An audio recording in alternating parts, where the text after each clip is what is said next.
Walgaon police स्टेशनच्या हद्दीतील विरशी गावात जागेच्या वादातून एका महिलेला निर्घृण मारहाण करण्यात आल्याची धक्कादायक घटना समोर आली। या घटनेचा व्हिडिओ सध्या सोशल मीडियावर वेगाने व्हायरल होत असून नागरिकांमध्ये संतापाची लाट आहे।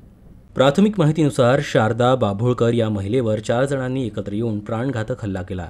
यामध्ये 3 पुरुष आणि 1 महिला सामील असून व्हिडिओमध्ये स्पष्टपणे दिसतंय की एक महिला हातात काठी घेऊन शारदा बाभुळकर यांना बेदम मारहाण करत आहे। त्याचवेळी अन्य 3 इसम त्यांच्या केसांना धरून लाथाबुक्क्यांनी मारत असल्याचं व्हिडिओ दिसतंय। हा प्रकार केवळ वैयक्तिक शत्रुत्वातून नव्हे तर जागेच्या जुन्या वादातून घडल्याची माहिती पोलिसांनी दिली। या मारहाणीमुळे पीडित महिलेच्या शरीरावर गंभीर जखमा झाल्या असून तिला तत्काळ स्थानिक रुग्णालयात उपचारासाठी हलवण्यात आलं।